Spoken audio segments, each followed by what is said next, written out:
इक ओंकार सतगुर प्रसाद।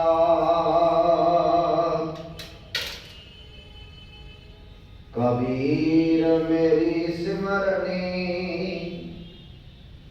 रसना ऊपर नामा।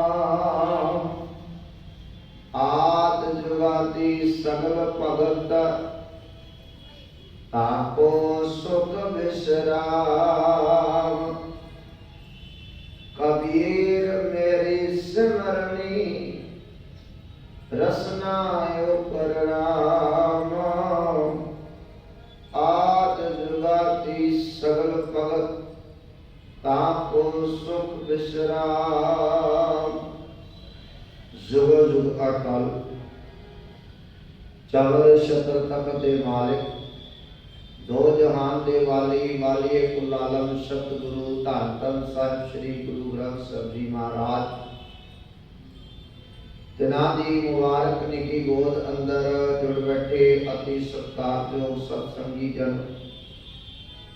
सतगुरु पातशाह जी ने अपार बख्शिश की है साडे सारियां ते, जो रोजाना ही गुरु दरबार विच हाजरियां भर के अपने जीवन दियां उन्हां अमोलक घड़ियां नूं सवारन दा यतन करते हैं। भागां वाले गुरसिखो, जो पावन श्लोक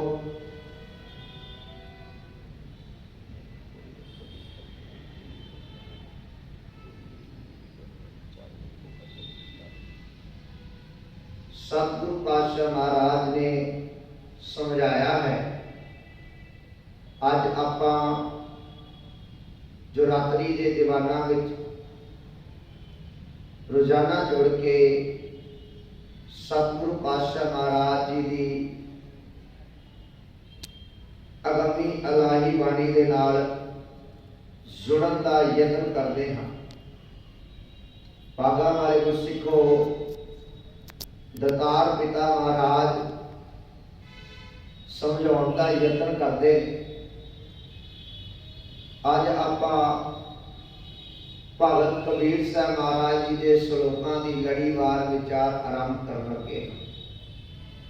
यत्न करांगे जितने भी श्लोकों के विचार एक या दो या तीन श्लोकों के विचार आपां रोजाना करने का यत्न करांगे। गुरु प्यार वालिओ, जदों असीं बाणी की गल करते हैं, सतगुरु पातशाह महाराज ने बाबा कबीर साहब महाराज समझाते ने।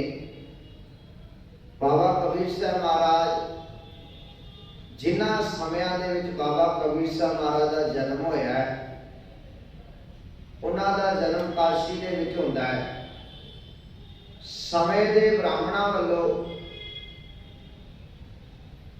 उस समय दे लोकां वल्लों, जात दे हंकारियां वल्लों दुनिया नूं चार वर्णां दे विच वंड दिता गया। ते भगत कबीर साहब महाराज ने उन्हां समयां दे विच सच दी विचारधारा नूं पेश कीता है। प्यारिओ, एक बेनती करा, जेड़े बंदे सच बोलते हैं ना, उन्होंने अपने शरीरों के ऊपर कफन बनना पैंदा। वो सिर के उत्ते कफन बन के चलते हैं जिन्होंने सच बोलना। कदे ध्यान दिओ, जेड़े लोग झूठ बोलते हैं उन्होंने बड़ा कुछ याद रखना पैंदा है, क्योंकि उन्होंने ये नहीं पता कि किहड़े बंदे नूं किहड़ा झूठ बोलिया है। उन्होंने कदी कदी गल याद रखनी है। पर जिहड़े सच्चारे बंदे ने उन्होंने कुछ याद रखने की लोड़ नहीं पैंदी, क्योंकि उन्होंने सच बोलिया है। ते सच बोलण वाले नूं कदे इन्हां चीज़ां का ध्यान नहीं देना पैंदा, पर दूसरे पासे उन्होंने शरीर अपने सिर के उत्ते कफन बनना पैंदा। बाबा कबीर साहब महाराज ने जो गल समझाई, गुरबाणी नूं जदों पढ़दे हो ना, ਤੇ ਧੰਨ ਗੁਰੂ ਨਾਨਕ ਸਾਹਿਬ ਮਹਾਰਾਜ ਦੇ ਸਮਕਾਲੀ ਹੋਏ ਨੇ ਬਾਬਾ ਕਬੀਰ ਸਾਹਿਬ। ਤੇ ਬਾਬਾ ਕਬੀਰ ਸਾਹਿਬ ਮਹਾਰਾਜ ਕਾਸ਼ੀ ਦੇ ਵਿੱਚ ਉਹਨਾਂ ਦਾ ਜਨਮ ਹੋਇਆ। ਬ੍ਰਾਹਮਣ ਦੀ ਵੰਡ ਅਨੁਸਾਰ ਬਾਬਾ ਕਬੀਰ ਸਾਹਿਬ ਮਹਾਰਾਜ ਜੁਲਾਹੇ ਜਾਤ ਦੇ ਵਿੱਚੋਂ ਨੇ। ਬ੍ਰਾਹਮਣ ਅਨੁਸਾਰ ਗੁਰਬਾਣੀ ਜਾਤ ਪਾਤ ਨੂੰ ਨਹੀਂ ਮੰਨਦੀ, ਕਿਉਂਕਿ ਜਦੋਂ ਗੁਰਬਾਣੀ ਨੂੰ ਪੜ੍ਹੋਗੇ ਤੁਸੀਂ ਇੱਕ ਗੱਲ ਨੋਟ ਕਰਿਓ, ਆਪਾਂ ਆਪਸ ਵਿੱਚ ਗੱਲਾਂ ਬਾਤਾਂ ਕਰ ਰਹੇ ਹਾਂ ਨਾ, ਦਾਸ ਕਥਾ ਕਰ ਰਹੇ ਹਾਂ, ਤੁਸੀਂ ਸੁਣ ਰਹੇ ਹੋ, ਇਹ ਗੱਲਾਂ ਬਾਤਾਂ ਹੁੰਦੀਆਂ, ਪਰ ਸਤਿਗੁਰੂ ਪਾਤਸ਼ਾਹ ਜੀ ਨੇ ਪ੍ਰੈਕਟੀਕਲੀ ਹੰਡਾਇਆ ਹੈ ਤੇ ਬਾਅਦ ਵਿੱਚੋਂ ਲਿਖਿਆ ਹੈ। ਜੋ ਮਹਾਰਾਜ ਨੇ ਦੇਖਿਆ ਹੁੰਦਾ ਉਹ ਚੀਜ਼ ਨੂੰ ਲਿਖਿਆ ਹੈ, ਜੋ ਸਤਿਗੁਰੂ ਨੇ ਹੰਡਾਇਆ ਉਹ ਚੀਜ਼ ਨੂੰ ਲਿਖਿਆ ਹੈ। ਸਤਿਗੁਰੂ ਪਾਤਸ਼ਾਹ ਮਹਾਰਾਜ ਨੇ ਹੁਣ ਬਾਬਾ ਕਬੀਰ ਸਾਹਿਬ ਮਹਾਰਾਜ ਦੇ ਸਮੇਂ, ਮੈਂ ਅੱਗੇ ਵੀ ਇੱਕ ਬੇਨਤੀ ਕੀਤੀ ਸੀ ਕਿ ਜਿਹੜਾ ਬ੍ਰਾਹਮਣ ਸ਼ਬਦ ਆਏਗਾ ਨਾ ਗੁਰਬਾਣੀ ਵਿੱਚ, ਜਿੱਥੇ ਵੀ ਆਏਗਾ ਉਹ ਜ਼ਿਆਦਾਤਰ ਜਾਤ ਵਾਸਤੇ ਆਏਗਾ। ਜਿਹੜਾ ਪੰਡਤ ਸ਼ਬਦ ਆਏਗਾ ਉਹ ਵਿਦਵਾਨ ਵਾਸਤੇ ਆਏਗਾ। ਸਮੇਂ ਅਨੁਸਾਰ ਬ੍ਰਾਹਮਣ ਵੱਲੋਂ ਦੁਨੀਆ ਨੂੰ 4 ਵਰਨਾਂ ਚ ਵੰਡ ਦਿੱਤਾ। ਬ੍ਰਾਹਮਣ ਸਿੱਧਾ ਕੰਮ ਹੈ ਗਿਆਨ ਲੈਣਾ ਤੇ ਗਿਆਨ ਦੇਣਾ। ਬ੍ਰਾਹਮਣ ਤੋਂ ਇਲਾਵਾ ਕੋਈ ਗਿਆਨ ਨਹੀਂ ਲੈ ਸਕਦਾ ਸੀ, ਪੜ੍ਹਾਈ ਲਿਖਾਈ ਨਹੀਂ ਕਰ ਸਕਦਾ ਸੀ। ਦੂਸਰੇ ਨੰਬਰ ਤੇ ਖੱਤਰੀ, ਸਿੱਧਾ ਕੰਮ ਸੀ ਜੰਗਾਂ ਲੜਨੀਆਂ, ਯੁੱਧ ਕਰਨੇ। ਤੀਸਰੇ ਨੰਬਰ ਤੇ ਵੈਸ਼ ਆ, ਸਿੱਧਾ ਕੰਮ ਬ੍ਰਾਹਮਣ ਵੱਲੋਂ ਵਪਾਰ ਕਰਨਾ, ਇਹ ਵੈਸ਼ ਦੀ ਡਿਊਟੀ ਲਾ। ਚੌਥੇ ਨੰਬਰ ਤੇ ਸ਼ੂਦਰ ਸ਼ਬਦ ਬ੍ਰਾਹਮਣ ਵੱਲੋਂ ਵਰਤਿਆ ਗਿਆ, ਜਿਹਦਾ ਕੰਮ ਸੀ ਲੋਕਾਂ ਦੀ ਗੰਦਗੀ ਢਾਉਣੀ, ਲੋਕਾਂ ਦੀ ਗੁਲਾਮੀ ਕਰਨੀ। ਔਰ ਬ੍ਰਾਹਮਣ ਵੱਲੋਂ ਇੱਥੋਂ ਤੱਕ ਕਿਹਾ ਗਿਆ ਸੀ ਕਿ ਜੇ ਕੋਈ ਸ਼ੂਦਰ ਦਾ ਪਰਛਾਵਾਂ ਵੀ ਪੈ ਜਾਵੇ ਤੇ ਬ੍ਰਾਹਮਣ ਪਿੱਟਿਆ ਜਾਂਦਾ ਹੈ। ਉਹਨੇ ਆਪਣੇ ਆਪ ਨੂੰ ਬੜਾ ਉੱਚੇ ਦਰਜੇ ਦਾ ਦੱਸਿਆ। ਤੇ ਗੁਰੂ ਪਿਆਰ ਵਾਲਿਓ, ਸਤਿਗੁਰੂ ਪਾਤਸ਼ਾਹ ਮਹਾਰਾਜ ਬਾਬਾ ਕਬੀਰ ਸਾਹਿਬ ਮਹਾਰਾਜ ਦਾ ਕਾਸ਼ੀ ਦੇ ਵਿੱਚ ਜਨਮ ਹੁੰਦਾ ਹੈ। ਹੁਣ ਬ੍ਰਾਹਮਣ ਵੱਲੋਂ ਬਣਾਈਆਂ ਹੋਈਆਂ ਜਾਤਾਂ ਦੇ ਵਿੱਚੋਂ ਬਾਬਾ ਕਬੀਰ ਸਾਹਿਬ ਮਹਾਰਾਜ ਦਾ ਜੁਲਾਹੇ ਜਾਤ ਦੇ ਵਿੱਚ ਜਨਮ ਹੁੰਦਾ, ਜਿਨ੍ਹਾਂ ਦਾ ਕੰਮ ਹੈ ਕੱਪੜਾ ਬੁਣਨਾ, ਕੱਪੜਾ ਤਿਆਰ ਕਰਨਾ। ਜਦੋਂ ਤੁਸੀਂ ਤਵਾਰੀਖ ਦੇ ਪੰਨੇ ਪੜ੍ਹਦੇ ਹੋ ਜਾਂ ਕਿਤਾਬਾਂ ਪੜ੍ਹਦੇ ਹੋ, ਗਿਆਨੀ ਡਾਕਟਰ ਗੁਰਨਾਮ ਸਿੰਘ ਦੀ ਕਿਤਾਬ ਹੈ ਭਾਰਤੀ ਲੋਕ ਨੀਚ ਕਿਵੇਂ ਬਣੇ, ਕਿ ਇਹਨਾਂ ਲੋਕਾਂ ਨੂੰ ਇੰਨਾ ਨੀਵਾਂ ਕਿੱਦਾਂ ਬਣਾਇਆ ਗਿਆ। ਮੈਂ ਅਕਸਰ ਅੱਗੇ ਵੀ ਤੁਹਾਡੇ ਨਾਲ ਗੱਲ ਕਰਦਾ ਹੁੰਦਾ ਕਿ ਬ੍ਰਾਹਮਣ ਵੱਲੋਂ ਦੁਨੀਆ ਨੂੰ ਵਿੱਚ ਵੰਡਿਆ ਗਿਆ, ਪਰ ਬਾਬੇ ਨਾਨਕ ਦੀ ਵਿਚਾਰਧਾਰਾ ਕੁਝ ਹੋਰ ਸੀ। ਬਾਬੇ ਨਾਨਕ ਨੇ ਜੇ 3 ਕਰੋੜ ਸਿੱਖ ਬਣਾਏ ਨਾ ਪਿਆਰੇ, ਉਹਦਾ ਇੱਕੋ ਇੱਕ ਕਾਰਨ ਸੀ ਕਿ ਬਾਬੇ ਨਾਨਕ ਨੇ ਜਾਤ ਪਾਤ ਤੋਂ ਉੱਪਰ ਉੱਠ ਕੇ ਅਛੂਤ ਦੇ ਛੂਤ ਨੂੰ ਖਤਮ ਕੀਤਾ, ਕਰਮ ਕਾਂਡ ਨੂੰ ਚੋਟ ਪਹੁੰਚਾਈ, ਵਹਿਮਾਂ ਭਰਮਾਂ ਨੂੰ ਖਤਮ ਕੀਤਾ, ਜਿਨ੍ਹਾਂ ਕਰਕੇ ਲੋਕ ਬਾਬੇ ਨਾਨਕ ਦੀ ਵਿਚਾਰਧਾਰਾ ਦੇ ਨਾਲ ਜੁੜਦੇ ਗਏ। ਜਦੋਂ ਧੰਨ ਗੁਰੂ ਨਾਨਕ ਸਾਹਿਬ ਮਹਾਰਾਜ 9 ਸਾਲ ਦੀ ਉਮਰ ਹੈ, ਉਹਨਾਂ ਨੂੰ ਜਨੇਊ ਪਾਉਣ ਦੀ ਗੱਲ ਚੱਲਦੀ। ਜਦੋਂ ਤੁਸੀਂ ਸੂਰਜ ਪ੍ਰਕਾਸ਼ ਕਵੀ ਸੰਤੋਖ ਸਿੰਘ ਜੀ ਦੇ ਗ੍ਰੰਥ ਨੂੰ ਪੜ੍ਹਦੇ ਹੋ ਨਾ, ਸੂਰਜ ਪ੍ਰਕਾਸ਼, ਉਹਨਾਂ ਨੇ ਬੜੀ ਸੋਹਣੀ ਗੱਲ ਆਖੀ। ਕਹਿਣ ਲੱਗੇ ਧੰਨ ਗੁਰੂ ਨਾਨਕ ਸਾਹਿਬ ਮਹਾਰਾਜ ਨੂੰ ਜਨੇਊ ਪਾਉਣ ਦਾ ਜਦੋਂ ਗੱਲ ਚੱਲੀ ਨਾ, ਮਹਿਤਾ ਕਲਿਆਣ ਦਾਸ ਉਸ ਸਮੇਂ ਦੇ ਪਟਵਾਰੀ ਨੇ। ਹੁਣ ਪਟਵਾਰੀ ਦਾ ਪੁੱਤਰ ਹੈ ਤੇ ਪਟਵਾਰੀ ਸਾਹਿਬ ਦੀ ਉਸ ਸਮੇਂ ਦੇ ਰਾਜੇ ਨਾਲ ਵੀ ਬੜੀ ਬੈਠਣੀ ਉੱਠਣੀ ਹੈ। ਵੱਡੇ ਵੱਡੇ ਲੋਕਾਂ ਦੇ ਵਿੱਚ ਬਹਿਣਾ ਉੱਠਣਾ ਹੈ, ਲੋਕਾਂ ਦੇ ਕੰਮ ਕਰਾਉਂਦੇ ਨੇ।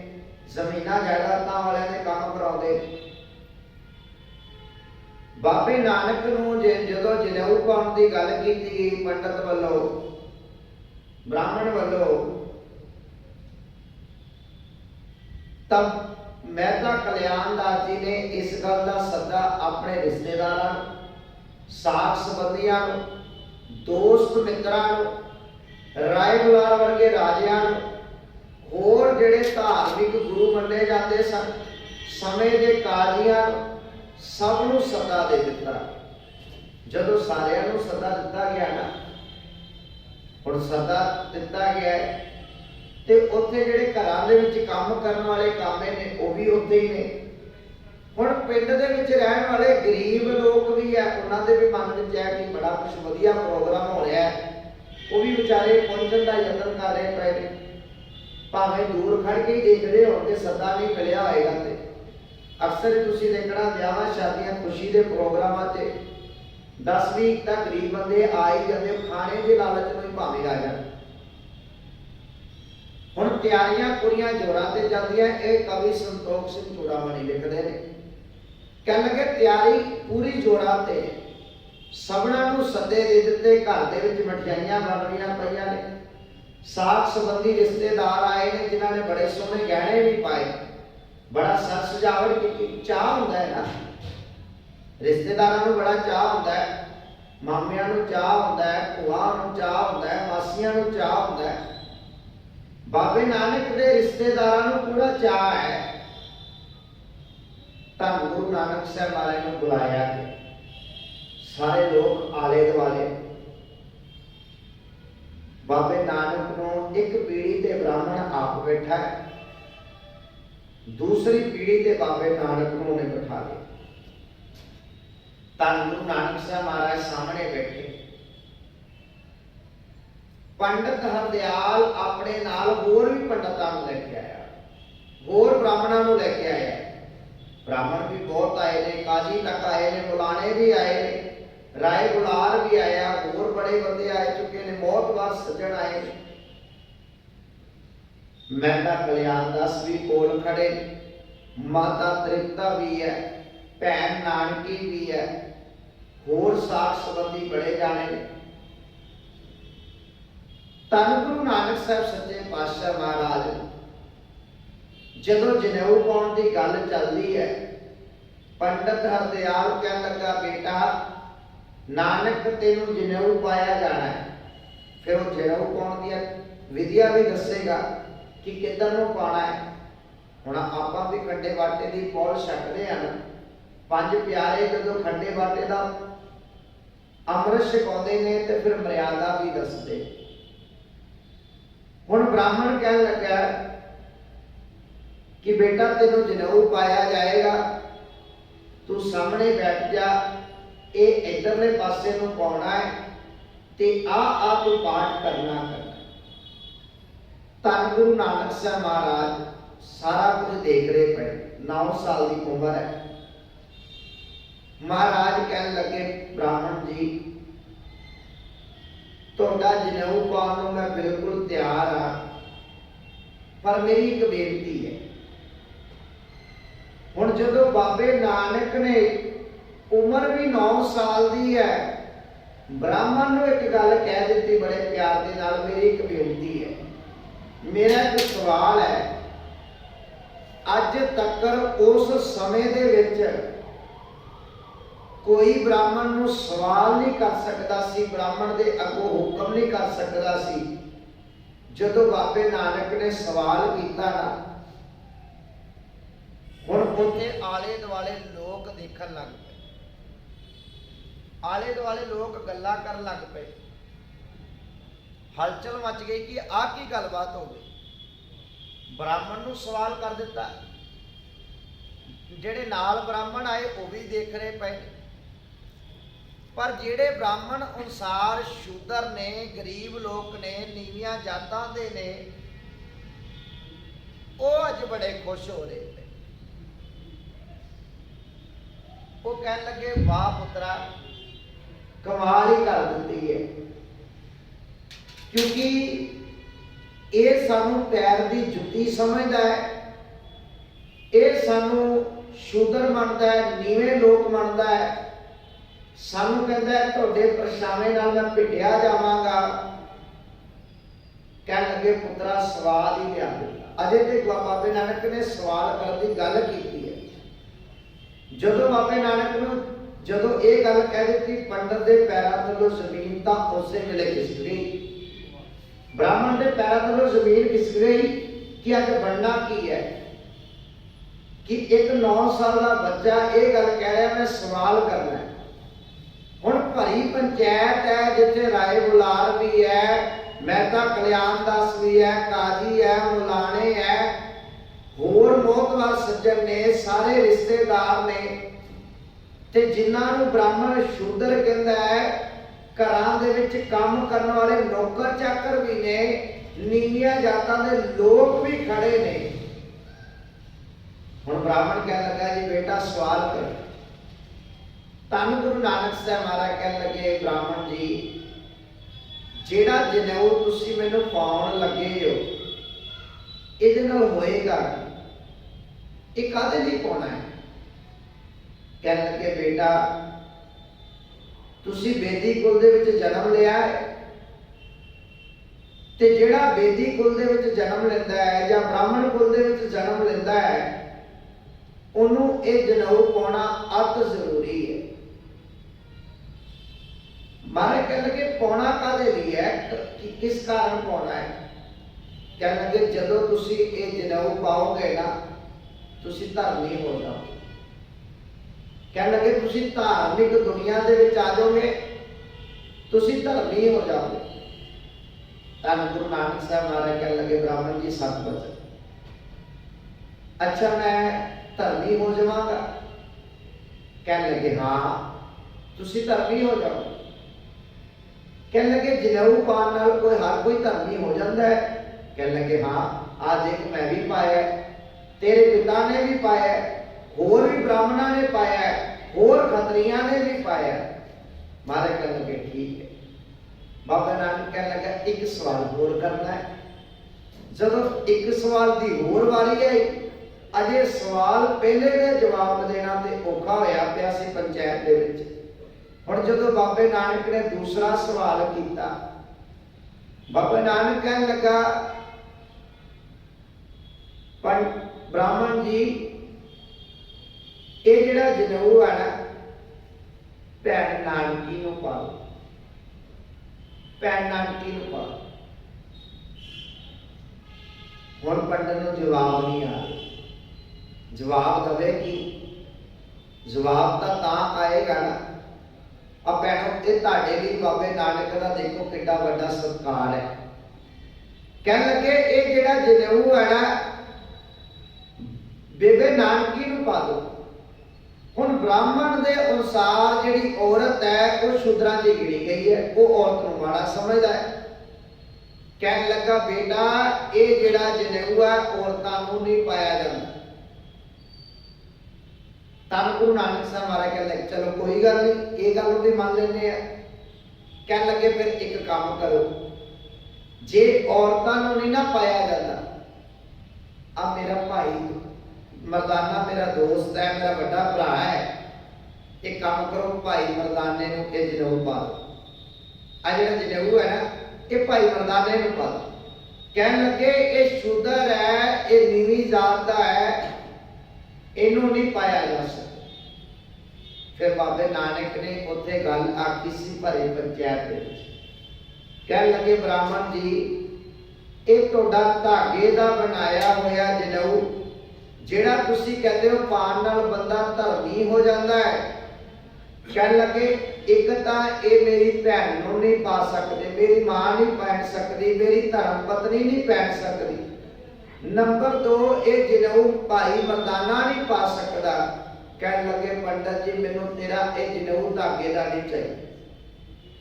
ਬਾਬੇ ਨਾਨਕ ਨੇ ਭਾਈ ਪੰਚਾਇਤ ਦੇ ਵਿੱਚ ਬਾਬਣ ਦਾ ਹੱਥ ਫੜ ਕੇ ਕਹਿ ਦਿੱਤਾ ਮੈਨੂੰ ਨਹੀਂ ਚਾਹੀਦਾ, ਮੈਂ ਕਦੇ ਨਹੀਂ ਪਾਉਣਾ ਤੇਰਾ ਜਨੇਊ। ਇਸ ਧਾਗੇ ਦੇ ਨਾਲ ਮੈਂ ਆਪਣੀ ਭੈਣ ਨਾਲੋਂ ਦੂਰ ਹੋ ਗਿਆ, ਭਾਈ ਮਰਦਾਨੇ ਨਾਲੋਂ ਦੂਰ ਹੋ ਗਿਆ, ਹੋਰ ਆਪਣੇ ਮਾਤਾ ਦੇ ਨਾਲੋਂ ਆਪਣੀ ਧਰਮ ਪਤਨੀ ਨਾਲੋਂ ਦੂਰ ਹੋ ਜਾਣਾ ਹੈ। ਕਹਿਣ ਲੱਗੇ ਮੈਂ ਇਦਾਂ ਦਾ ਧਰਮੀ ਨਹੀਂ ਬਣਨਾ, ਮੈਨੂੰ ਇਦਾਂ ਦਾ ਧਰਮ ਨਹੀਂ ਚਾਹੀਦਾ। ਪਿਆਰਿਓ, ਬਾਬੇ ਨਾਨਕ ਦੀ ਜਿਹੜੀ ਵਿਚਾਰਧਾਰਾ, ਮੈਂ ਬੇਨਤੀ ਤਾਂ ਕਰ ਰਿਹਾ ਸੀ ਕਿ ਬਾਬੇ ਨਾਨਕ ਨੇ 3 ਕਰੋੜ ਸਿੱਖ ਬਣਾਏ, ਇਹ ਤਵਾਰੀਖ ਕਹਿੰਦੀ ਹੈ। ਇਤਿਹਾਸ ਇਸ ਗੱਲ ਦੀ ਗਵਾਹੀ ਭਰਦਾ ਹੈ। ਉਹ 3 ਕਰੋੜ ਸਿੱਖ ਬਣੇ ਕਿਵੇਂ? ਬਾਬੇ ਨਾਨਕ ਦੀ ਇਸ ਸੋਚ ਕਰਕੇ। ਬਾਬੇ ਨਾਨਕ ਨੇ ਆਖਿਆ, ਬ੍ਰਾਹਮਣ ਜੀ, ਸਾਡਾ ਪਿਆਰ ਸਾਰਿਆਂ ਦੇ ਨਾਲ ਹੈ। ਬਾਬੇ ਨਾਨਕ ਨੇ ਜ਼ਾਤ ਪਾਤ ਨੂੰ, ਊਚ ਨੀਚ ਨੂੰ, ਇਹਨਾਂ ਚੀਜ਼ਾਂ ਨੂੰ ਖਤਮ ਕਰਕੇ ਲੋਕਾਂ ਨੂੰ ਸੱਚ ਦੀ ਵਿਚਾਰ ਦੇ ਨਾਲ ਜੋੜਿਆ, ਲੋਕਾਂ ਨੂੰ ਸੱਚ ਦੇ ਸਿਧਾਂਤ ਨਾਲ ਜੋੜਿਆ। ਹੁਣ ਜਿਨ੍ਹਾਂ ਸਮਿਆਂ ਦੇ ਵਿੱਚ ਬਾਬੇ ਨਾਨਕ ਨੇ ਇਹ ਵਿਚਾਰਧਾਰਾ ਦਿੱਤੀ ਹੈ, ਉਧਰ ਕਾਂਸੀ ਦੀ ਧਰਤੀ ਦੇ ਉੱਤੇ ਬਾਬਾ ਕਬੀਰ ਸਾਹਿਬ ਮਹਾਰਾਜ ਦਾ ਜਨਮ ਹੁੰਦਾ ਹੈ। ਹੁਣ ਬਾਬਾ ਕਬੀਰ ਸਾਹਿਬ ਮਹਾਰਾਜ ਭਾਵੇਂ ਘਰ ਦੇ ਵਿੱਚੋਂ ਗਰੀਬ ਨੇ, ਇਹਦੇ ਵਿੱਚ ਕੋਈ ਦੋ ਰਾਏ ਨਹੀਂ ਹੈ। ਬ੍ਰਾਹਮਣ ਅਨੁਸਾਰ ਉਹਨਾਂ ਨੇ ਨੀਵੀਂ ਜਾਤ ਦੇ ਵਿੱਚ ਜਨਮ ਲਿਆ ਹੈ। ਪਰ ਪਿਆਰਿਓ, ਜਦੋਂ ਬਾਬੇ ਕਬੀਰ ਦੀ ਬਾਣੀ ਪੜ੍ਹਦੇ ਹੋ ਨਾ, ਬਾਬੇ ਕਬੀਰ ਸਾਹਿਬ ਨੇ ਜਿਹੜੀਆਂ ਵਿਚਾਰਧਾਰਾ ਦਿੱਤੀ ਨਾ, ਉਹ ਬੜੀ ਕਮਾਲ ਦੀ। ਤੁਸੀਂ ਦੇਖੋ, ਸਮੇਂ ਦੀਆਂ ਸਰਕਾਰਾਂ ਨਾਲ ਟੱਕਰ ਲੈਣ ਵਾਲੀ ਗੱਲ ਹੈ। ਬਾਬੇ ਕਬੀਰ ਸਾਹਿਬ ਮਹਾਰਾਜ ਜੇ ਬ੍ਰਾਹਮਣ ਨੂੰ ਸਿੱਧੇ ਸਵਾਲ ਕਰਦੇ ਨੇ ਬਾਬਾ ਕਬੀਰ ਸਾਹਿਬ ਮਹਾਰਾਜ, ਔਰ ਉਹਨਾਂ ਸਮਿਆਂ ਦੇ ਵਿੱਚ ਜਿੱਥੇ ਬ੍ਰਾਹਮਣ ਦੀ ਹਕੂਮਤ ਚੱਲਦੀ ਹੈ, ਜੋ ਬ੍ਰਾਹਮਣ ਕਹਦੇ ਉਸ ਸਮੇਂ ਦੇ ਰਾਜਾ ਵੀ ਮੰਨਦਾ ਹੈ, ਸਮੇਂ ਦੇ ਧਾਰਮਿਕ ਆਗੂ ਵੀ ਮੰਨਦੇ ਨੇ। ਤੇ ਬਾਬਾ ਕਬੀਰ ਸਾਹਿਬ ਮਹਾਰਾਜ ਨੇ ਉਹਨਾਂ ਨੂੰ ਇਹੋ ਜਿਹੀਆਂ ਗੱਲਾਂ ਕਹਿ ਦਿੱਤੀਆਂ ਕਿ ਬ੍ਰਾਹਮਣ ਜੀ, ਤੁਸੀਂ ਕਹਿੰਦੇ ਹੋ ਕਿ ਮੈਂ ਉੱਚੀ ਕੁਲ ਦਾ ਹਾਂ ਤੇ ਤੁਸੀਂ ਨੀਵੀਂ ਕੁਲ ਦੇ ਹੋ, ਸਾਡੇ ਤੇ ਤੁਹਾਡੇ 'ਚ ਫਰਕ ਕੀ ਹੈ? ਤੁਸੀਂ ਵੀ ਮਾਂ ਦੇ ਪੇਟ 'ਚੋਂ ਜਨਮ ਲਿਆ, ਅਸੀਂ ਵੀ ਮਾਂ ਦੇ ਪੇਟ 'ਚੋਂ ਜਨਮ ਲਿਆ। ਤੁਹਾਡੇ ਵੀ ਸੱਟ ਲੱਗੇ ਲਹੂ ਨਿਕਲਦਾ ਹੈ, ਸਾਡੇ ਵੀ ਸੱਟ ਲੱਗੇ ਲਹੂ ਨਿਕਲਦਾ ਹੈ। ਫਿਰ ਸਾਡੇ ਤੇ ਤੁਹਾਡੇ 'ਚ ਫਰਕ ਕੀ ਹੈ? ਤੁਸੀਂ ਕਿਵੇਂ ਉੱਚੀ ਜਾਤ ਦੇ ਹੋਗੇ ਤੇ ਅਸੀਂ ਕਿਵੇਂ ਨੀਵੀਂ ਜਾਤ ਦੇ? ਇਹ ਜਦੋਂ ਗੱਲਾਂ ਬਾਬੇ ਕਬੀਰ ਸਾਹਿਬ ਮਹਾਰਾਜ ਨੇ ਕਹੀਆਂ ਹੋਣਗੀਆਂ ਪਿਆਰਿਓ, ਤਾਂ ਤੁਸੀਂ ਦੇਖੋ ਜਿਹੜੇ ਉਸ ਸਮੇਂ ਸਰਕਾਰੇ ਦਰਬਾਰੇ ਦੇ ਵਿੱਚ ਹੈ, ਕਿ ਉਹ ਬਾਬੇ ਕਬੀਰ ਸਾਹਿਬ ਮਹਾਰਾਜ ਨੂੰ ਮਾਫ ਕਰਦੇ ਹੋਣਗੇ? ਪਰ ਬਾਬੇ ਕਬੀਰ ਸਾਹਿਬ ਮਹਾਰਾਜ ਨੇ ਇਹ ਡੰਕੇ ਦੀਆਂ ਚੋਟਾਂ ਤੇ ਗੱਲਾਂ ਕਹੀਆਂ। ਜੇ ਬਾਬਾ ਕਬੀਰ ਸਾਹਿਬ ਮਹਾਰਾਜ ਇਹ ਗੱਲ ਕਹਿੰਦੇ ਨੇ, ਹਰ ਕੇ ਸੰਤਨਾ ਆਖੀ ਹੈ ਬਨਾਰਸ ਕੇ ਠੱਗ। ਹੁਣ ਬਨਾਰਸ ਉਸ ਸਮੇਂ ਦਾ ਬ੍ਰਾਹਮਣਾਂ ਦਾ ਇੱਕ ਗੜ੍ਹ ਹੈ। ਅੱਜ ਤੱਕ ਵੀ ਜਿੰਨੇ ਵੀ ਬ੍ਰਾਹਮਣ ਲੋਕ ਨੇ ਨਾ, ਉੱਥੇ ਜਾ ਕੇ ਧਾਰਮਿਕ ਵਿਦਿਆ ਲੈਂਦੇ ਸਨ, ਉੱਥੇ ਤੀਰਥਾਂ ਤੇ ਜਾਂਦੇ ਸਨ, ਧਰਮ ਦਾ ਗਿਆਨ ਲੈਂਦੇ ਸਨ। ਉਹਨਾਂ ਦੇ ਗੜ੍ਹ ਦੇ ਵਿੱਚ ਜਾ ਕੇ ਸੱਚਾਈ ਦੀ ਗੱਲ ਕਹਿਣੀ। ਤੇ ਮੈਂ ਪਹਿਲਾਂ ਬੇਨਤੀ ਕਰ ਦਿੱਤੀ, ਜਿਹੜੇ ਲੋਕ ਸੱਚ ਬੋਲਦੇ ਨੇ ਨਾ, ਉਹਨਾਂ ਨੂੰ ਸਰ ਦੇ ਉੱਪਰ ਕਫਨ ਬੰਨ੍ਹਣਾ ਪੈਂਦਾ ਹੈ। ਬੇਸ਼ੱਕ ਬਾਬੇ ਸਤਿਗੁਰੂ ਦੀ ਬਾਣੀ ਨੇ ਇਹ ਵਿਚਾਰ ਦੇ ਦਿੱਤੀ, ਸੱਚੇ ਮਾਰਗ ਚੱਲਦੇ ਆ ਉਸਤਤ ਕਰੇ ਜਹਾਨ। ਉਹ ਕਿਹੜਾ ਜਹਾਨ ਉਸਤਤ ਕਰਦਾ ਹੈ? ਤੁਸੀਂ ਸੱਚ ਬੋਲ ਕੇ ਤਾਂ ਦੇਖੋ ਪਿਆਰਿਓ, ਲੋਕ ਤੁਹਾਡੇ ਪੈਰਾਂ 'ਚ ਜੰਜੀਰਾਂ ਪਾਉਣ ਨੂੰ ਤਿਆਰ। ਜਿਨ੍ਹਾਂ ਨੇ ਸੱਚ ਬੋਲਿਆ ਉਹਨਾਂ ਨੂੰ ਜਾਂ ਤੇ ਮਰਵਾ ਦਿੱਤਾ ਗਿਆ, ਜਾਂ ਤੇ ਜੇਲ੍ਹਾਂ ਵਿੱਚ ਸੁੱਟ ਦਿੱਤਾ ਗਿਆ, ਜਾਂ ਉਹਨਾਂ ਦਾ ਹੋਰ ਕੋਈ ਹਸ਼ਰ ਬੁਰਾਈ ਕੀਤਾ ਗਿਆ ਜਿਨ੍ਹਾਂ ਨੇ ਸੱਚ ਬੋਲਿਆ। ਪਰ ਤੁਸੀਂ ਦੇਖੋ, ਬਾਬਾ ਕਬੀਰ ਸਾਹਿਬ ਮਹਾਰਾਜ ਨੇ ਉਹਨਾਂ ਸਮਿਆਂ ਦੇ ਵਿੱਚ ਸੱਚ ਬੋਲਿਆ, ਸੱਚ ਦੀ ਵਿਚਾਰਧਾਰਾ ਦਿੱਤੀ। ਮਹਾਰਾਜ ਨੇ ਅੱਜ ਕਿਰਪਾ ਕੀਤੀ, ਕਬੀਰ ਮੇਰੀ ਸਿਮਰਨੀ ਰਸਨਾ ਉੱਪਰ ਰਾਮ।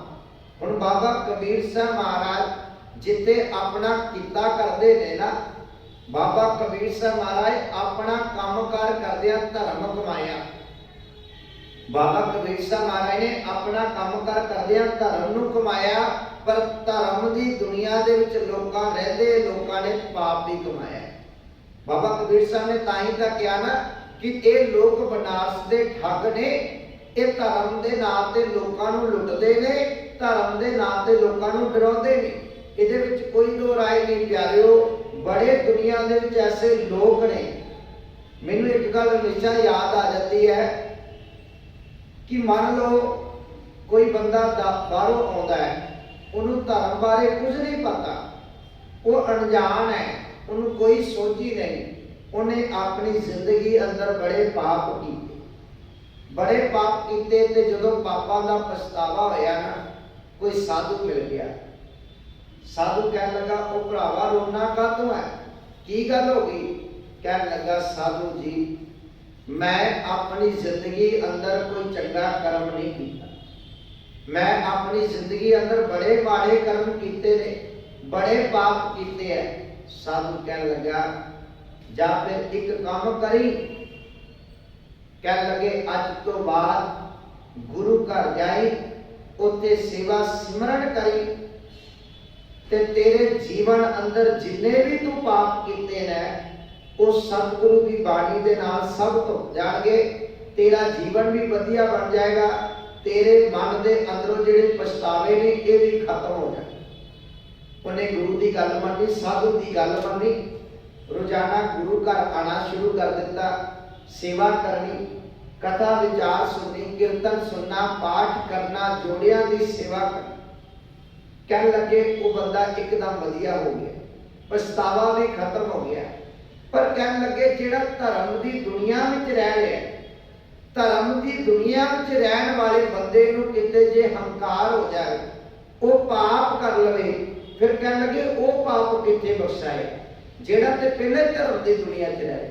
आम बंदा ते धर्म की दुनिया में आके सेवा सिमरन करेगा ते पाप खत्म कर देगा, पर कह लगे जेड़ा रह ही धर्म की दुनिया च रहा, जे वो अपने जीवन नाल इन्ने पाप जोड़ के बह जाएगा, वो किवें खत्म करे। बाबा कबीर साहब कह लगे कबीर मेरी सिमरनी रसना ऊपर राम, कह लगे मेरी रसना दे ऊपर उस परमेश्वर का नाम है, परमेश्वर के नाम नूं मैं ध्याना शुरू कर दिता। महाराज नाम नूं जपीए किवें, किहड़े वेले जपना चाहिए? अक्सर ही तुसीं देखना ये भी गल की जाती है। मैं ते कई बार कहना होना प्यारिओ, जे पुछना है ना दुनिया नूं ना पूछो कि किहड़े वेले किहड़ा जाप करना है, किन्ने बजे करिए, पूछना है ते धन गुरु ग्रंथ साहिब महाराज नूं पूछो, धन गुरु अर्जन साहब सच्चे पातशाह नूं पूछो। गुरु अर्जन साहब महाराज कहन लगे प्यारिओ जे जपना है ते 24 घंटे जपना शुरू कर। महाराज 24 घंटे जपिया किवें जाएगा? हुण आपां सारे बैठे हां, 24 घंटियां दे विचों डॉक्टर ये गल कहंदे ने कि घट्टो घट 6-7 घंटे सोना बड़ा जरूरी है। जिहड़ी नींद है वो 6-7 घंटे चाहिए है। साडे वीर भैन जिहड़े बाहर जाते ने ना, वो 24 घंटियां दे विचों 20-22 घंटे काम करते, पैसा बहुत कमा लेंदे ने, पर उत्थे पैसे दे नाल अपने शरीर नूं बड़ा कष्ट दे देंदे ने, बड़ा कुछ दे लेंदे ने। साडा एक मित्र वाकफ बंदा अमेरिका गया, अब थोड़े दिन पहला छुट्टी आया तो उन्हें सानू अपने घर बुलाया प्रसादे। असीं उहदे घर प्रसादा छकण गए तो उन्हें गलबात सुनाई। कह लगा ज्ञानी जी जदों मैं छुट्टी आना सी ना, 1 महीना पहला मैं लगातार ट्राला चलाता यूएसए। कह लगे मैं लगातार 20-22 घंटे ट्राला चलाया। कह लगे पैसे तो बड़े कमा लिया, पर ज्ञानी जी एक बेनती करा, कह लगे मेरे लक नूं इन्नी दर्द छट गई है, मैं इत्थे भी आ गया, मैं अपनी सारी छुट्टी बैठ के आराम कर दी, क्योंकि शरीर नूं भी आराम चाहिए है ना। शरीर नूं कितना आराम चाहिए ते डॉक्टरां मुताबक घट्टो घट बंदा 6 घंटे सोवे। हुण 24 घंटियां दे विचों 6 घंटे तां पहले बाहर निकल गए, बाकी बचे घंटियां दे विच बंदे ने अपना कामकार भी करना है, नितनेम भी करना है, सेवा भी करनी है, परिवार नाल समा भी बतीत करना है। महाराज नूं पुछिए धन गुरु अर्जन साहिब महाराज नूं, गुरु अर्जन साहिब महाराज कहन लगे दुख भंजन तेरा नाम जी, दुख भंजन तेरा नाम, 8 पैर आराधी है पूरन सतगुर ज्ञान। सतगुरु पातशाह कहन लगे भरावा 8 पैर ध्याया कर। सतगुरु 8 पैर किवें ध्याइए? तां बाबा कबीर साहब महाराज की बाणी पढ़ते हैं। कबीर साहब कहन लगे नामा कह तरलोचना, सतगुरु पातशाह सतबाणी दे अंदर जिक्र करते कह लगे नामा कह तरलोचना, मुख ते राम समार, हाथ पांव सब काम कर, चीत निरंजन नाल। कह लगे हाथ पैर काम करदे आ, दुकान ते बैठे आ, कोई भी किता कर रहे हैं, भावें कथा कर रहे हैं, भावें कीर्तन कर रहे हैं, भावें कोई भी कार्य कर रहे हैं, कह लगे तेरा चित्त परमेश्वर नाल जुड़िया होना चाहिए। तेरी जिहड़ी सोच, तेरी सुरत उस परमेश्वर नाल जुड़ी होनी चाहिए है। कह लगे आ है तेरा नाम जपना। महाराज जेड़े ये गल कह देंदे ने इन्ने बजे उठ के जपना चाहिए है, तो मैं चलो वैसे तो वो भी ये गल तां कहते ने कोई जपना ही चाहिए। मैनू कदे भी किसी का फोन आ जाए ना, किसी को कोई दुख परेशानी, मैं अक्सर ही अपनी हट बीती कहना, जदों भी मैनू कदे किसी का फोन आ जाए मैं सब नूं इक्को ही गल कहना होना कि मूल मंत्र का जाप करिया कर। मेरे मन की सोच है कि चलो दुख तकलीफ तो सब दे नाल है। साडे गुरु उन्होंने भी दुख हंडाए ने काफ़ी सारे। जे गुरु गोबिंद सिंह महाराज की गल करांगे, अपने दोवें पुत्र जदों चमकौर की गढ़ी चो मैदाने जंग दे विच तोड़दे ने, पुत्रां दे शरीर दे उत्ते तीर वजदे ने, कृपाना दे वार होंदे ने, सामने देखदे ने, पर प्यारिओ सुरत परमेश्वर दे नाल जुड़ी है। ते महाराज ने इस करके आख्या कि बाणी ने तेनू हौसला देना है, बाणी नाल जिड़। ते सतगुरु पातशाह कहन लगे कबीर मेरी सिमरनी रसना उपर राम। कह लगे अपनी रसना दे ऊपर हमेशा रब दे नाम नूं रखिया कर। हुण गल ये है कि हर वेले किवें जपिया जाए। महाराज कह लगे तेरा काम करदिया चित परमेश्वर दे नाल है। जे तू दुनिया नूं ठगी मार के, लोकां नाल ठगी मार के मलक भागो वर्गा जीवन बना के आएगा ते धन गुरु नानक साहब सच्चे पातशाह ने प्रवान नहीं करना। बाबे नानक ने प्रवान नहीं किया प्यारिओ। मलक भागो ने सदा दिता बाबे नानक को। कह लगे महापुरखो साडे घर आयो। कह लगे बड़े सोहने पकवान बनाए। बाबा नानक जी जदों उत्ते जाते ने ना, देखिया कि एदी कमाई दे विच लोकां दा खून नचोड़िया होया है, लोकां नूं लुटिया होया है। इस सर्व धर्म दे नाम ते दिखावा करे है। बाबे नानक ने भाई लालो दे घर प्रसादा छकिया। बाबे नानक ने भाई लालो के घर प्रसादा छकना प्रवान कर लिया। कारण पता क्यों सी? भाई लालो ने अपने घर भावें रुखी मिसी खवाई, बाबे नानक ने प्रवान कर ली। सतगुरु कह लगे कारज कोई भी कर, पर ए ना होवे दुनिया नूं ठगियां मार के, दुनिया नूं लुट लुट के, लोभी हो के बाद विच तू धर्म दे कारजां दे विच ओ माड़ा पैसा ला के अपने आप को साबित करे धर्मी। ठीक है, दुनिया के लोग ते खुश हो जाएंगे, दुनिया के लोगों से वाह ते हो जाएगी कि बड़ा नेमी है, बड़ा धर्मी है, बड़ा लंगर दान पुण्य करता है। पर प्यारिओ बाबा नानक ने आख्या हक पराया नानका, उस सुअर उस गाए गुर पीर हामा तां परै जा मुर्दार ना खाए। कहने लगे इदा दा नहीं। सतगुरु कह लगे सच्ची सुची किरत कर। जदों तुसी भूमिया चोर की साखी पढ़ते हो ना, बाबे नानक ने उन्होंने 3 उपदेश दिते ने। बाबा नानक कह लगा भूमिए अज तो बाद झूठ नहीं बोलना, हमेशा सच बोलना है। कह लगे दूसरा कर्म, कह लगे दूसरा कर्म है किसी का खा के हराम नहीं करना। कह लगे तीसरा उपदेश गरीब मार नहीं करना, किसी दे अत्याचार नहीं करना। ये 3 उपदेश दिते बाबे नानक ने भूमिया चोर।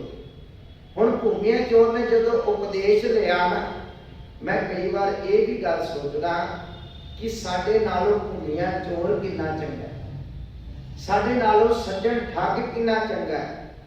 कोडे राक्ष वर्गे, वली कंधारी वर्गे जेड़े जेड़े बाबे नानक की शरण में आए, जिन्हां कोल बाबा सतगुरु नानक साहब महाराज गए, सतगुरु ने उन्हां दा पार उतारा कर दिता, उन्हां दे जीवन बदल के रख दिते।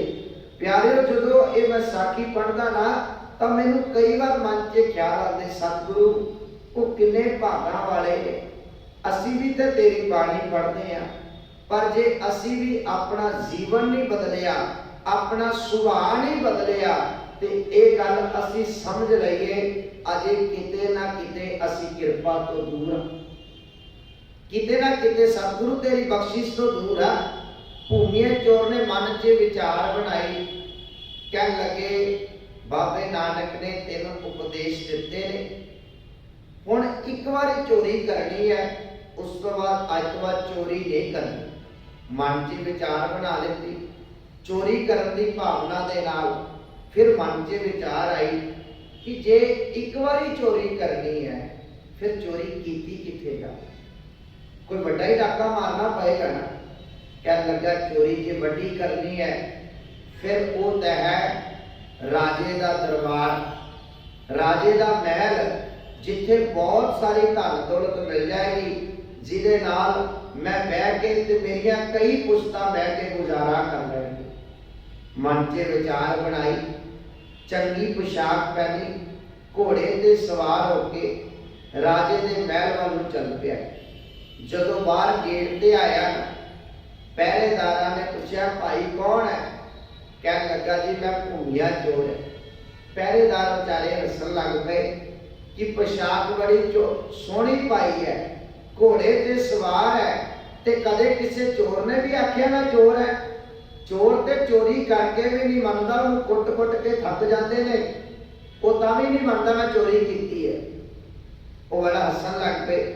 ਉਹ ਕਹਿਣ ਲੱਗਾ ਮੈਂ ਸੱਚੀ ਚੋਰ ਹਾਂ, ਕਿਉਂਕਿ ਬਾਬੇ ਨਾਨਕ ਦਾ ਉਪਦੇਸ਼ ਘੁਮਾ ਰਿਹਾ ਹੈ ਨਾ ਕਿ ਸੱਚ ਬੋਲਣਾ ਹੈ। ਉਹ ਨਾ ਮੰਨੇ। ਉਹ ਕਹਿਣ ਲੱਗੇ ਜਾਓ ਕੋਈ ਰਾਜੇ ਦਾ ਨਜ਼ਦੀਕੀ ਹੋਣਾ ਹੈ ਜਿਹੜਾ ਸਾਡੇ ਨਾਲ ਮਜ਼ਾਕ ਕਰੇ। ਅੰਦਰ ਗਿਆ, ਸਾਰਾ ਧਨ ਦੌਲਤ ਇਕੱਠਾ ਕਰ ਲਿਆ। ਹੁਣ ਜਦੋਂ ਜਾਣ ਲੱਗਾ ਨਾ, ਮਨ ਵਿੱਚ ਖਿਆਲ ਆਇਆ ਕਿ ਮਣਾ ਭੁੱਖ ਲੱਗੀ ਹੈ, ਕੁਝ ਨਾ ਕੁਝ ਖਾ ਲਵਾਂ, ਇੰਨੀ ਮਿਹਨਤ ਕੀਤੀ ਹੈ। ਰਸੋਈ 'ਚ ਗਿਆ, ਉੱਥੋਂ ਕੁਝ ਖਾਣਾ ਸ਼ੁਰੂ ਕਰ ਦਿੱਤਾ। ਜਦੋਂ ਖਾਣਾ ਖਾ ਕੇ ਹਟਿਆ ਨਾ, ਸਮਾਨ ਚੁੱਕ ਕੇ ਲੱਦਣ ਲੱਗਾ, ਮਨ ਵਿੱਚ ਬਾਬੇ ਨਾਨਕ ਦਾ ਉਹ ਉਪਦੇਸ਼ ਯਾਦ ਆ ਗਿਆ ਕਿ ਕਿਸੇ ਦਾ ਖਾ ਕੇ ਹਰਾਮ ਨਹੀਂ ਕਰਨਾ, ਕਿਸੇ ਦਾ ਖਾ ਕੇ ਹਰਾਮ ਨਹੀਂ ਕਰਨਾ।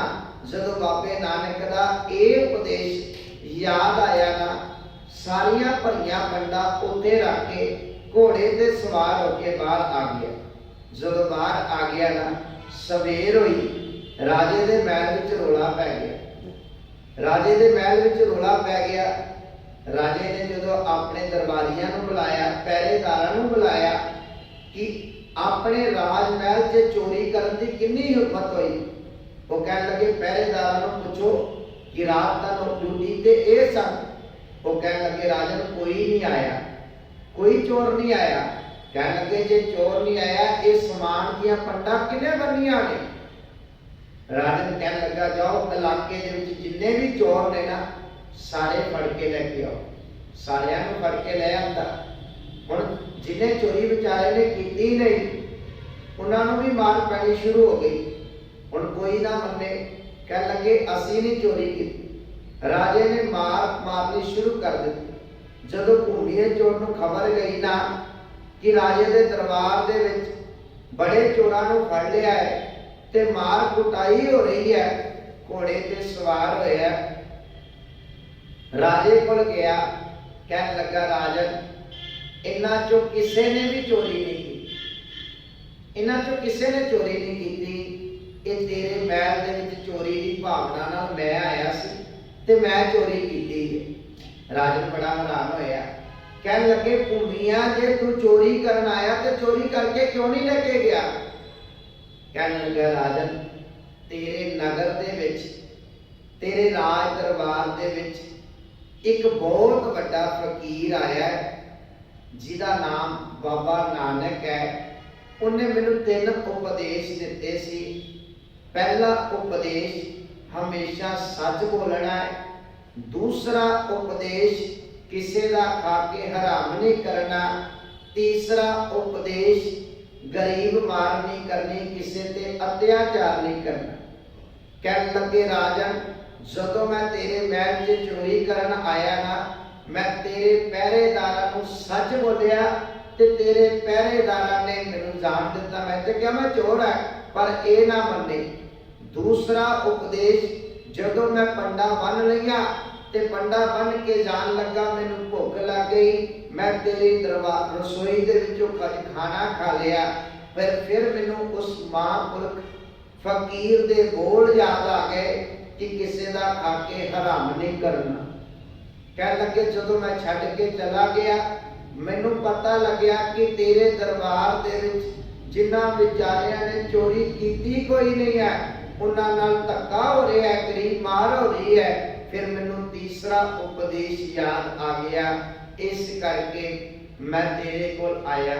राजन ने जदों तिन्ने उपदेश सुने ना, भूमीए चोर नूं गल वकड़ी दे नाल लाया ते अपने राज दे विच दरबारी रख लिया। कहन लगे, भूमीए तू उस महापुरख दे दर्शन मैनू भी करवा जिन्हें तेरे वर्गे चोर दी जिंदगी बदल के रख दी। यह उपदेश कमाया जिन्हां ने। महाराज कहन लगे, आद जुगादी सगल भगत ताको सुख विश्राम। भगत मुक्ता है। भगत तीन रूपां च गुरबाणी च आया। एक भगत दे तत्ते नूं औंकड़ आएगा, एक भगत दे तत्ते नूं सिहारी आएगी, एक भगत मुक्ता आएगा। इत्थे भगत मुक्ता आया। बहुते भगतां दी गल कीती जेड़े परमेश्वर दे नाम नाल जुड़ जाते ने, फिर उन्हां दी जिंदगी दे विच सुखां दा विश्राम आ जाता है, जिंदगी अंदर टिका सहज आ जाता है। सतगुरु किरपा कर साडी भी जिंदगी विच टिका आ जाए, साडी भी जिंदगी विच सहज आ जाए, क्योंकि प्यारिओ यही ते सतगुरु दी बाणी दा उपदेश है। जदों जिंदगी विच सहज टिका आ जाता है, ये उदों आउंदा है जदों बंदा सिमरन बंदगी ते सेवा करता है, फिर सतगुरु किरपा भी कर देंदे ने। सतगुरु किरपा कर भुलां चुकां दी खिमा, गुरु ते गुरु दी संगत बख्शनहार है, बख्श लेना बलाओ फतेह। आखो जी वाहिगुरु जी का खालसा, वाहिगुरु जी की फतेह।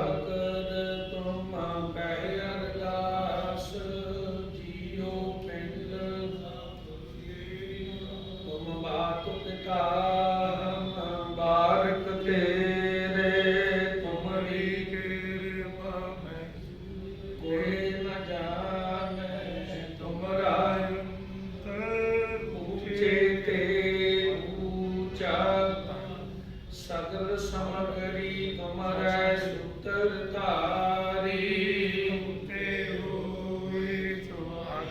तुम्हारी गत मित तुम ही जानी, नानक दास।